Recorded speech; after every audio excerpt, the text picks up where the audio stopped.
and studs! LEGO F1 fans, the time has come to rev up your F1 engines to 15,000 RPM because we're going to be building the epic McLaren F1 2022 Technic set.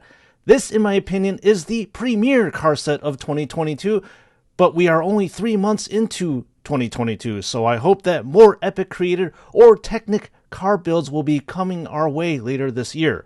Only time will tell, race car fans. Only time will tell. So let's wait patiently at the starting line to see what the future holds. However, in the meantime, let's focus in on the task at hand, which is putting together this very large and beastly Technic set. Just so that we are clear, we are going to be putting together the first 2 bags of this set, and we will be finishing up the second half of this set in another video, which will be released right after this one. Scout's honor, even though I was never a scout. But the most important thing is that I promised that I would never separate part 1 and part 2 videos by more than 4 days. The reason why I divide these large sets into 2 parts is because of, well, editing fatigue, and I'm sure you as the audience members would be bored seeing 30 minutes straight of building. Most importantly, you probably get a little bored of me droning on and on about the real F1 car as well as the LEGO set. So in my opinion, this is a win-win situation for all of us. That being said, this complex 4,032-piece set was released on March 1st, 2022 at the same time of all the LEGO Speed Champion sets. In case if you want to check out my builds of the Speed Champion sets, you can check out the eye in the upper right hand corner if those LEGO sets catch your fancy. So this Technic set comes in at a rather hefty $180, but is by far the cheapest of the big Technic car sets that have been released in the past.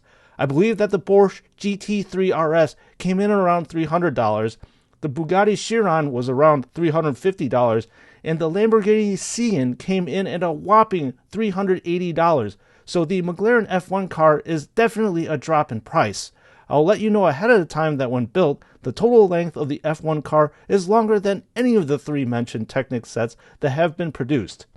So when you open up the box, you pour out a bunch of bags, 4 large tires, 1 very large instruction booklet, and 3 full sticker sheets.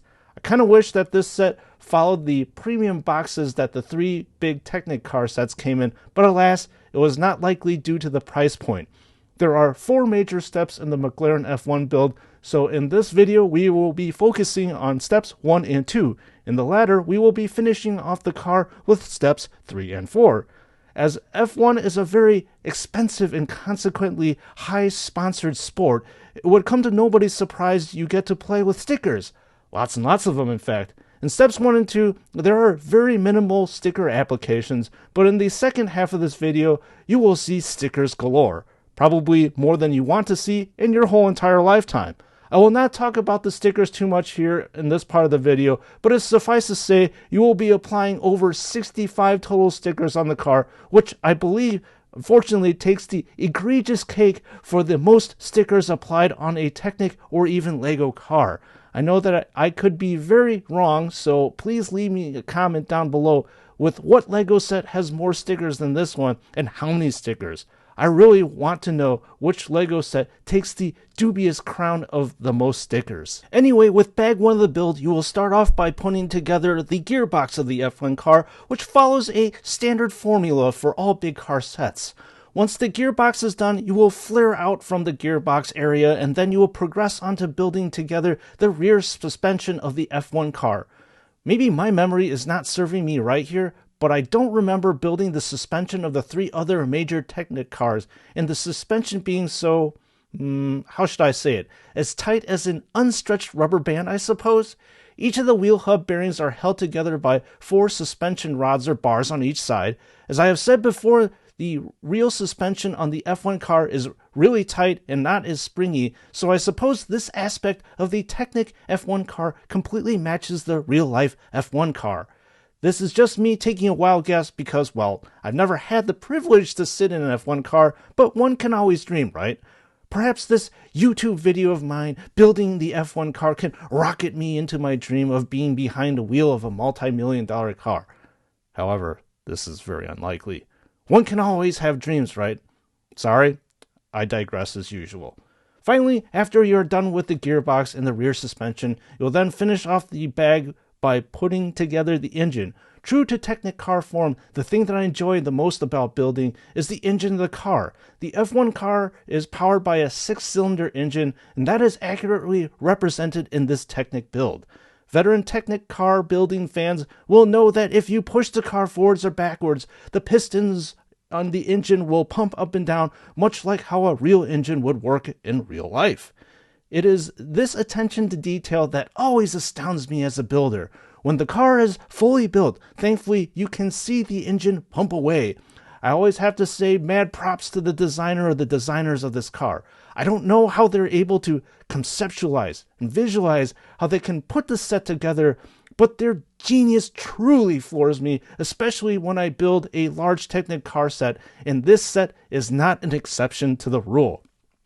Once you are done with the engine and you've exhausted all of your pieces, as well as your hands are tired too because they're cramming pegs into Technic holes, it can be a tiresome task, you migrate onto busting open the contents of Step 2. With Step 2, it is all about building the front of the F1 car. You first start off by building the steering rack, which follows the same gear and teeth building technique that is ubiquitous in all Technic cars. After you're done building the front steering bit, you then progress to building the front suspension around the steering column. You then move on to building the front structure of the car and then attach the wheel hub assembly to the car. As I have said to you before, the suspension feels more firm and planted in the Technic F1 car, which is nice.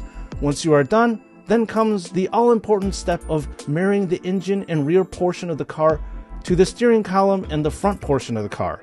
After the two halves are connected in marital bliss, you will then progress onto reinforcing the rear of the chassis a little bit more, and then you are finally done with the second step.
So that is it for this part of the video, fellow F1 fans. Tell me what you think about this build so far based on the first two steps. If you were on the fence of buying this set, do you think that this video was enough to pique your interest to go out and buy it yourself? I'm curious to hear what your thoughts are of it right now. In the next video, we're going to be talking about giving more substance to the car, or in other words, adding the body panels and the aerodynamics. I'll also talk about my views on the car and whether this is worth the price of admission and how well this car mimics the look of the real F1 car, which Speed Champions veterans know that I will love to talk about. I'll also talk about some interesting tidbits or factoids on the McLaren F1 car as well, but no guarantees because these F1 companies are notoriously tight-lipped when it comes to releasing specs. So this is Screws and Studs. I hope that you enjoyed part 1, and I will definitely see you all in part 2.